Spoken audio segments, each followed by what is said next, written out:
I am thrilled to be with you virtually and be with you all today. I want to thank you so much, Aziz and 20 Summers, for this really amazing and gift of time and this week to work through and reconsider Hawthorne Barn and work here. I myself am deaf, as you can see. My primary use of language is American Sign Language. Okay, I'm hoping everyone can see what I'm sharing. This PowerPoint is really unique. It's an important space here. I've had this opportunity here to really get a sense of this landscape around this area and ingrain myself in the idea of the sensory of the environment, the richness that's here. It's really very stimulating and activating in terms of production. This week of experience for myself has been tremendous. Today, I'd like to talk to you a little bit about how we look at this moment. We're in a very unique time with this pandemic. We'll soon be returning to quote unquote a normalcy. What does normal look like? What does it mean to reconnect? What spaces do we want to recapture and relive with amongst ourselves and with each other within our communities? It's been an interesting year with this pandemic. It's been overwhelming. It's really brought in this deep sense of absence and loss for many of us. Close family members. But there's also the sense of loss, of intimacy, of immediacy and community. At the same time, there's a staggering isolation that we've experienced in some shape or form. The pandemic has really impacted many communities, and I really embody two of them. And I've received and I've inherited. One is the deaf community, and the second is the Japanese American community. Within these two communities, our experiences impact and are shaped by and are in response to societal isolation.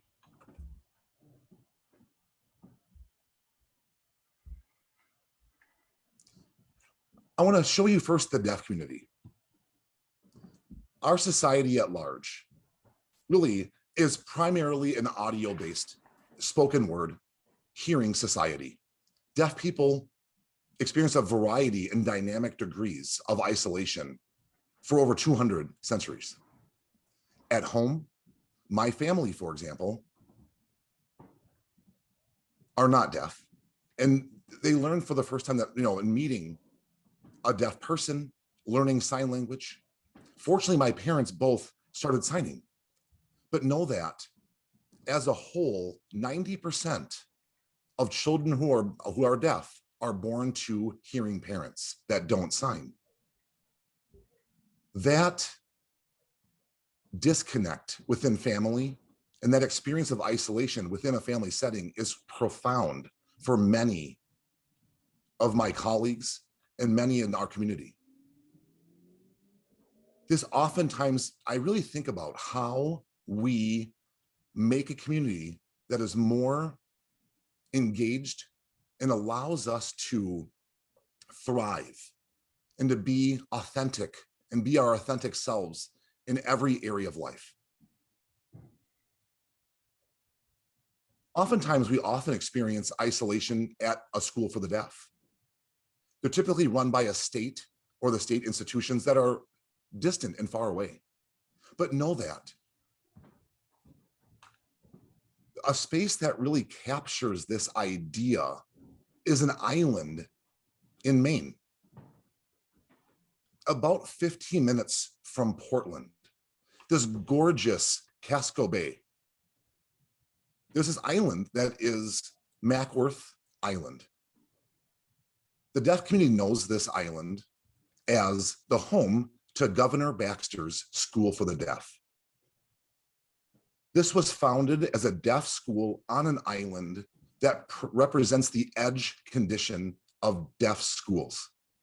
We also see this edge condition in other typologies as well, and typologies of isolation. For example, asylums, incarceration facilities, hospitals, leper colonies, monasteries. This edge condition defines not just how we understand deafness but also disability. It also presents how we as our society decide what is quote unquote normal.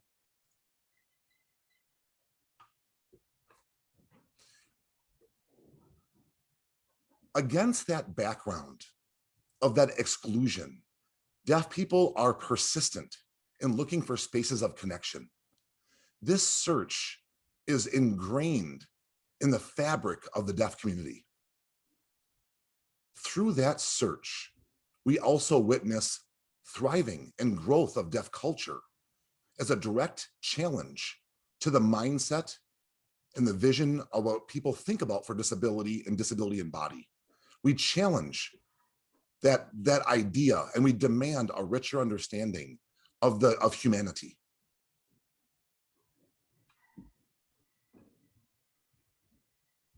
If we look at the history of schools for the deaf and its architectures and their narratives and their messages that they're sharing, we can see how the built environment presents societal ideals around accountability, civic responsibility, roles of democracy and government, roles of our community in fostering and supporting the least fortunate.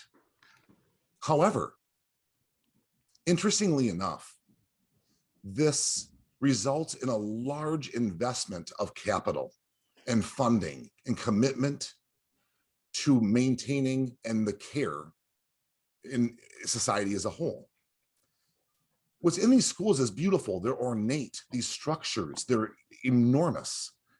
They present societal virtues and inspirational civic pride and this confidence, but at the same time, this ornateness is a good example here. The school on the left is the Illinois School for the Deaf. The time this building was built, the structure could accommodate 200 students. But know that at the time, the Illinois School for the Deaf had 9 deaf students. This begs the question, for whom was this school built? And what was its intended purpose? What's it symbolizing?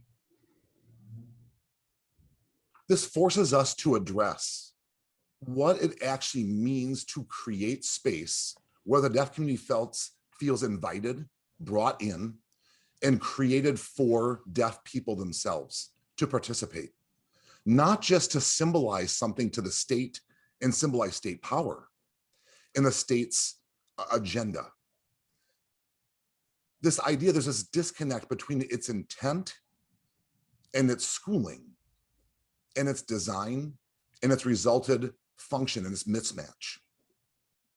We find ourselves in a similar moment today. With this pandemic, our societal intents on how we actually occupy space, does it actually align with the intended purpose?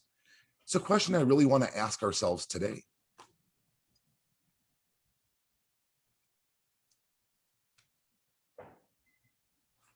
Similarly, during World War II, there was a mass removal and incarceration of Japanese Americans into concentration camps that were founded throughout in barren desert type lands.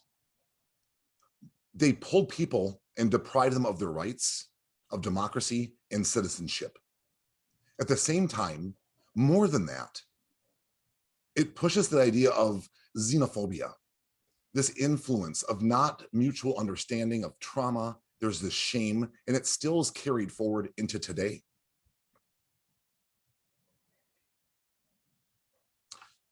February 19th, 1942, President FDR, Franklin Delano Roosevelt, ordered Japanese Americans on the West Coast, which embodied 90% of Japanese Americans throughout the United States, into incarceration without trial.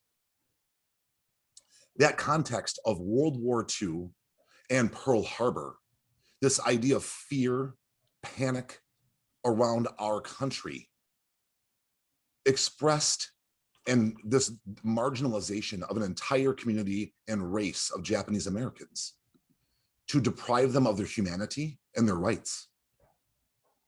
My grandmother and her family were also ordered to take only what they could carry out of their home. She didn't know where she'd be going, where her final destination would be. And then they didn't know for how long. They had no idea. This idea of time is finite. It's a finite resource. It's now becoming an infinite and it's an infinite decision. This experience at these camps, confusion, not sure what to do. There's so much trauma involved, and she never spoke of it. Her time at the internment camp, and her trauma became her way of bearing through and locking that away in time. Today, very few records are there on Japanese Americans' internments, remain today. There's just a minuscule amount of literature in Japanese literature dealing with this experience. One example is a particular book I have in my hand, No Boy, by John Okada, authored in 1957. At that time, people were not ready for this very powerful piece of literature. It really was not recognized till much later in time, until the 70s and 80s, when activists and Asian American authors started to really pay attention and acknowledge this book. It's now become more acknowledged, but it's really one of very few examples exploring the Japanese American experience in concentration camps, creating this confusion, anger, division, and shame. Currently, many sites are locked away, are not accessible to the public. For example, Tule Lake, where my grandmother was interned, is now government property that's locked away and fenced off. Occasionally, even worse, those sites are redeveloped into housing developments. There is no acknowledgement of what atrocities occurred on those lands. For example, in Santa Fe, New Mexico, the concentration camp there is no reference of it. It's now a suburban area today. This idea of this conspiracy of silence from our society, government, and the like, but also within our community as well.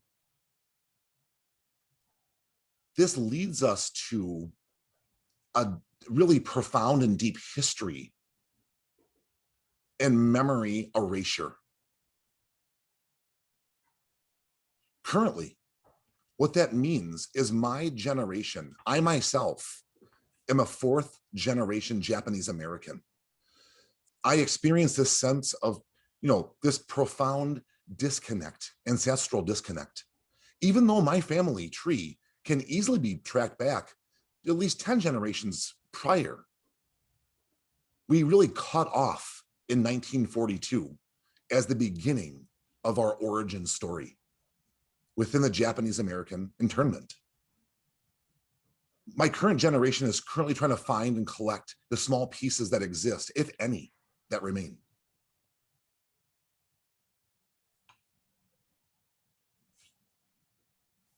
Although I myself, I have no idea, it's impossible for me to fully understand my grandmother's journey and her experience. But throughout the years, over the last 10 years since she's passed, I've really began to discover traces of her time at the camp. My grandmother had two rituals. The first, every day she would attend to her gardening and her garden process in the backyard. She would grow a variety of different vegetables and flowers and the like. This was a cherished ritual she did, maintaining this throughout the years, the spring, summer, and fall and winter seasons, maintaining this garden and its transitions. One of her daily rituals that my mother would show me, and I would join my grandmother outside in the garden. I would help her in gardening and tending to it.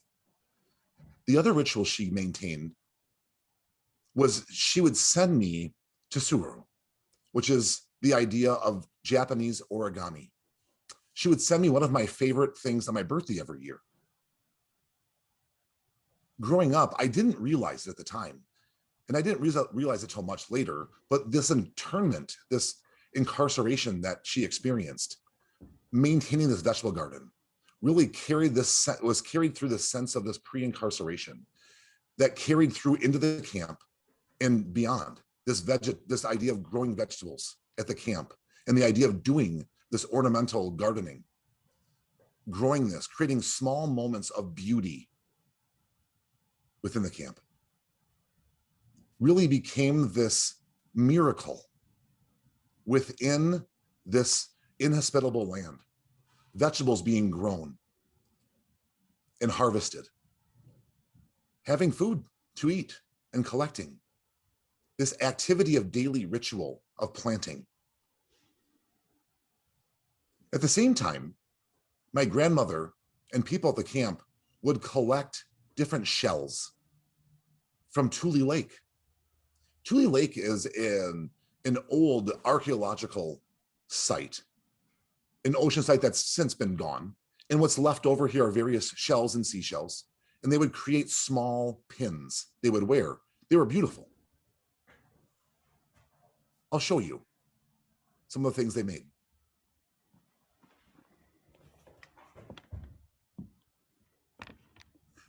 These very small, but very purposeful and intended activities were done. It became an expression of hope during a moment of confusion and complexity and atrocities. These rituals can be seen as examples of gaman. Gaman is the Japanese word that describes the practice of enduring the seemingly unendurable with patience and dignity. Gaman is this acceptance, this mantra to help pass time within the camps. And throughout these rituals, we also identify a deeper exploration for connection, belonging, and home in an unfamiliar land. After the war ended and people dispersed, Japanese Americans were to go back to society. But that search wasn't about returning to familiar homes. Many people could not return to their pre-war home. Actually, that search for home became more about rediscovering what home could be. And through their lives, my grandmother maintained this garden every day and sent me to Suru, the crane, her way of emphasizing and marking time. It's also a way to foster connection. My grandmother didn't sign. She didn't know, she could fingerspell a little, but not enough to have deep conversations with me. However, she always invited me to sit with her, and we would fold together. We would create origami together and fold cranes. This silence of folding and sharing created something together. She always emphasized the crane as being prideful. The head must be a little bit raised. It's graceful, it's elegant and dignified. And now as I look back on those times, this idea of making and producing and crafting wasn't just an activity, of preserving or preservation. It was actually an act of resistance. It was this act of this active resistance.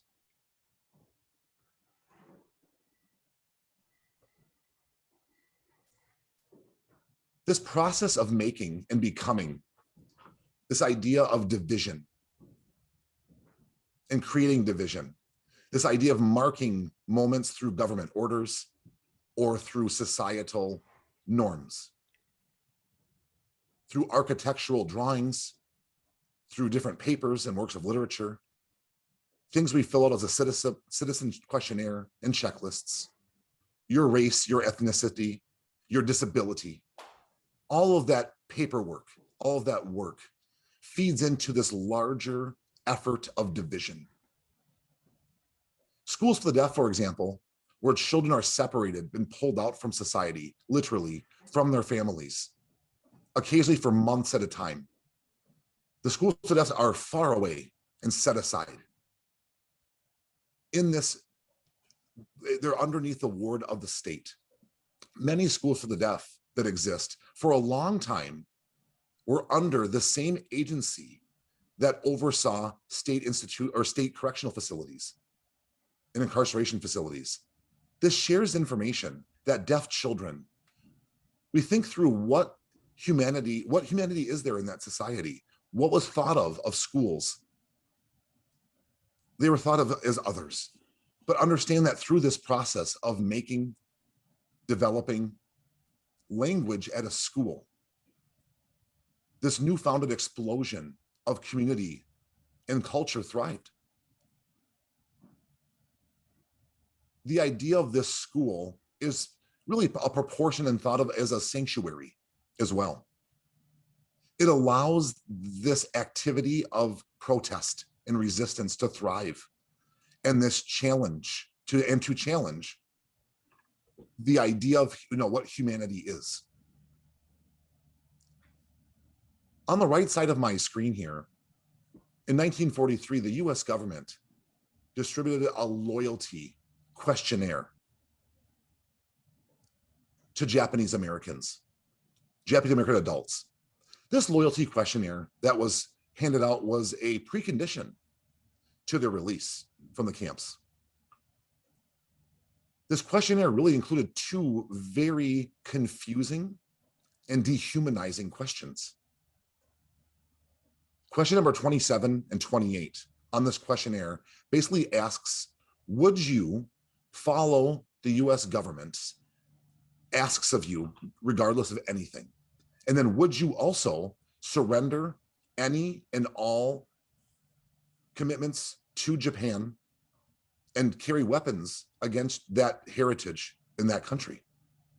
Those two questions influenced this and sowed division within families, within Japanese American communities, between generations and amongst generations and amongst Americans. Presently, and throughout this last year, we face a different sort of disconnect and distance and separation through the pandemic. Societal distances and approaches, being 6 feet apart, wearing masks, working from home, isolating yourself, societal isolations and the like, quarantining, makes us more familiar with spaces that we occupy and how we share those spaces in community with others. It's more foundational in how we connect with each other and ourselves.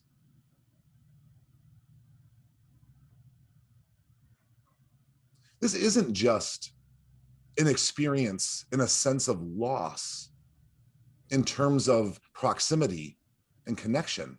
We also experience we forget time. Like many of us, we find ourselves caught in this never-ending time loop of Zoom meetings all day long. We're in a time capsule of our own.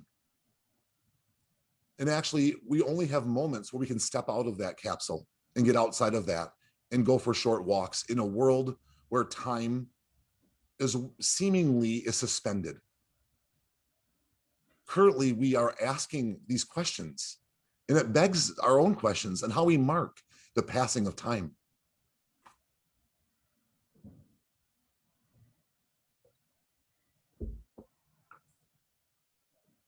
As we look back in the deaf community, on the deaf experience, in the Japanese American experience, in my own experience as a fourth generation Japanese American, this disconnect of time is something that really is shaped by external factors in society.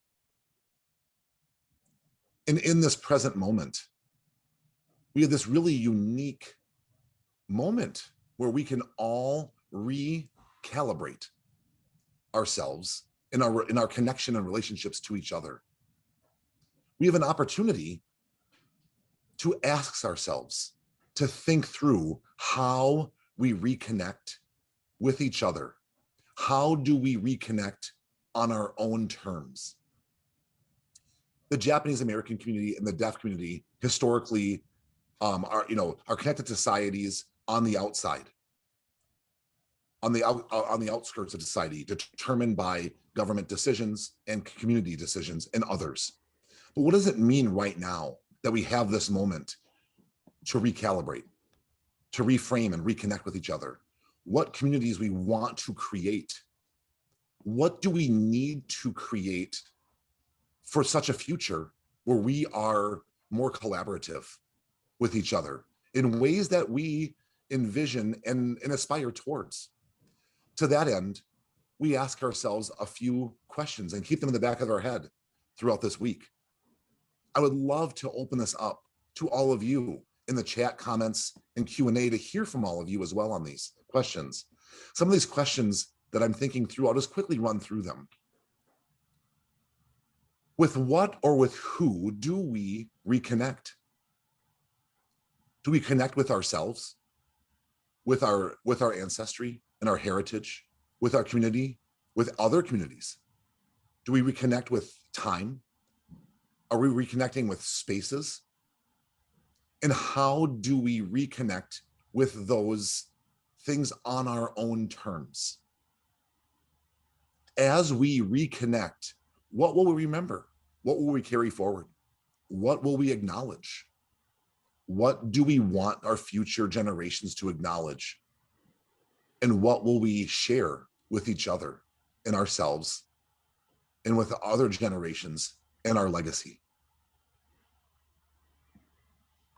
Again, this is a question of what we create together, what that experience will be like. Will we just unintentionally recreate trauma? Or will we actually intentionally or happen to create joy? Some of these questions, as I ponder these questions this week during my time here in the barn, where we are reconnecting with each other as we are getting vaccinated. Societal restrictions, distances are starting to expire. We're starting to return to that. What does that look like? Is that a return to normal? Or is this going to be something we can create a new future?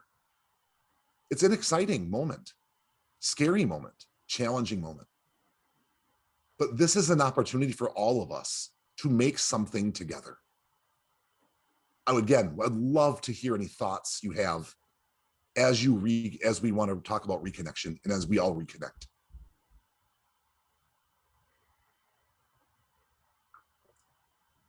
I had this opportunity to think through a few of these questions through three primary studies on space of reconnection and reconnecting. There's this larger goal and aim in thinking through what spaces we create for our communities, working with the deaf community and with our approach as the Japanese American community. How do we connect and collaborate on a deeper cultural awareness and knowledge and carry that forward to create a more cohesive and create solidarity within our communities?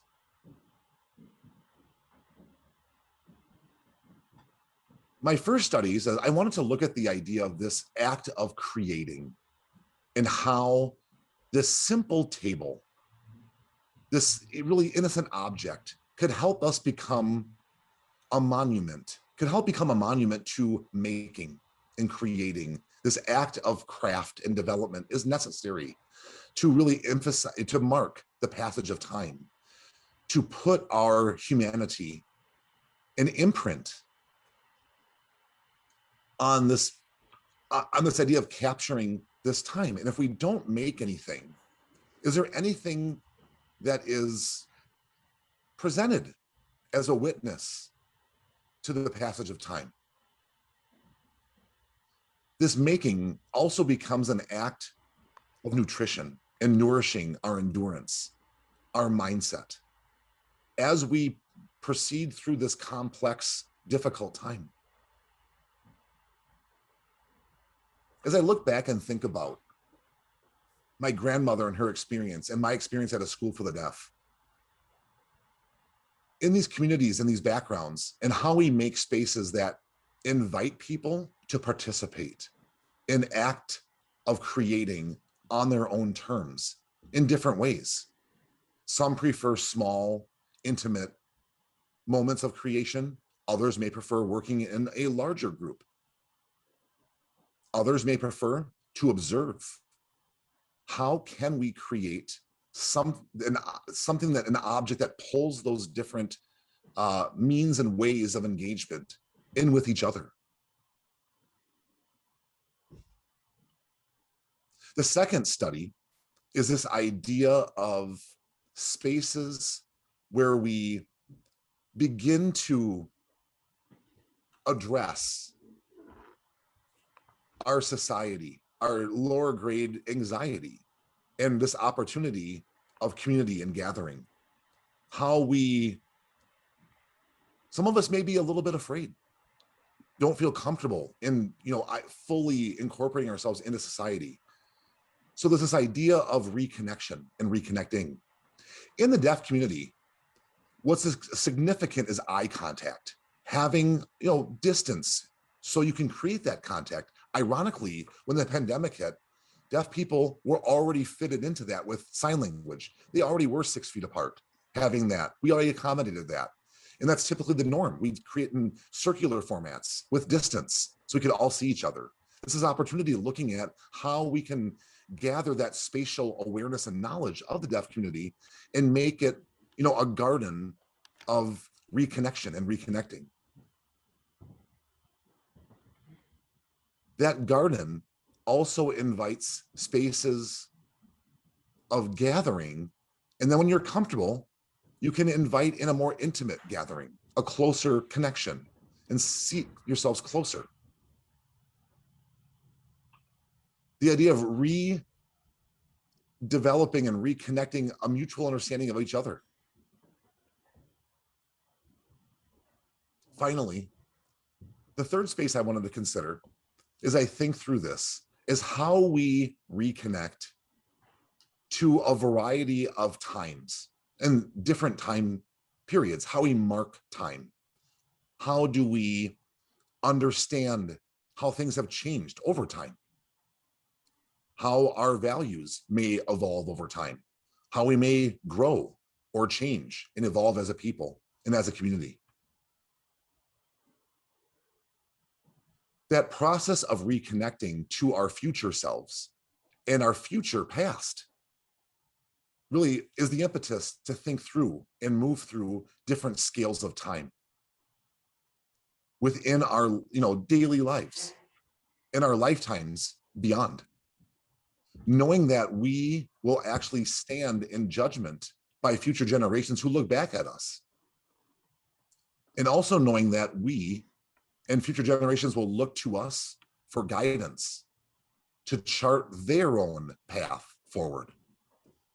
I really thought about in developing this, how we might be able to reconnect this linear and nonlinear paths, this more meandering experience of connecting to each other, to make this memory and this monument to the future memories of ourselves.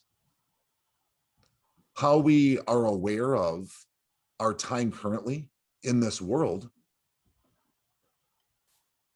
typically we're going to look at the idea of finite resources. We want to be aware that time is expansive. Time will have connectivity to other generations.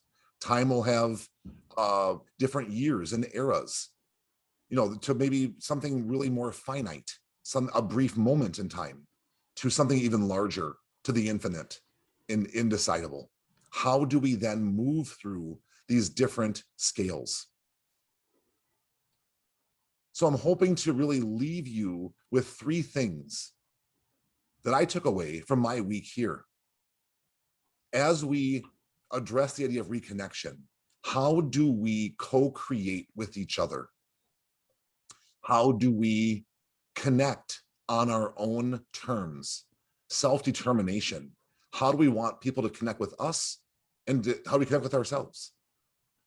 How do we acknowledge our history and our present moment and create an abundance and an abundant future? How do we encapsulate and incorporate our sense of self and our sense of time?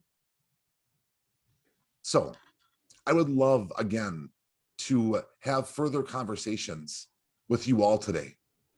Again, it's been an honor to spend time with you and have spent time this week in this amazing group of people, in this amazing community and environment.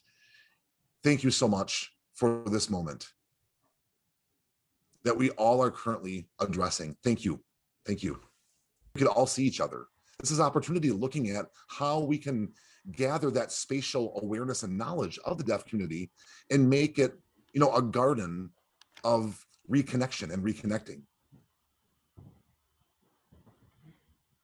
That garden also invites spaces of gathering. And then when you're comfortable, you can invite in a more intimate gathering, a closer connection, and see yourselves closer. The idea of redeveloping and reconnecting a mutual understanding of each other. Finally, the third space I wanted to consider as I think through this is how we reconnect to a variety of times and different time periods, how we mark time. How do we understand how things have changed over time? How our values may evolve over time, how we may grow or change and evolve as a people and as a community. That process of reconnecting to our future selves and our future past really is the impetus to think through and move through different scales of time within our daily lives and our lifetimes beyond. Knowing that we will actually stand in judgment by future generations who look back at us. And also knowing that we and future generations will look to us for guidance to chart their own path forward. I really thought about in developing this, how we might be able to reconnect this linear and nonlinear paths, this more meandering experience of connecting to each other, to make this memory and this monument to the future memories of ourselves. How we are aware of our time currently in this world. Typically we're going to look at the idea of finite resources. We want to be aware that time is expansive. Time will have connectivity to other generations. Time will have different years and eras, to maybe something really more finite, a brief moment in time, to something even larger, to the infinite and indecidable. How do we then move through these different scales? So I'm hoping to really leave you with three things that I took away from my week here. As we address the idea of reconnection, how do we co-create with each other? How do we connect on our own terms, self-determination. How do we want people to connect with us, and how do we connect with ourselves? How do we acknowledge our history and our present moment and create an abundance and an abundant future? How do we encapsulate and incorporate our sense of self and our sense of time? So I would love, again, to have further conversations with you all today. Again, it's been an honor to spend time with you and have spent time this week in this amazing group of people, in this amazing community and environment. Thank you so much for this moment that we all are currently addressing. Thank you. Thank you.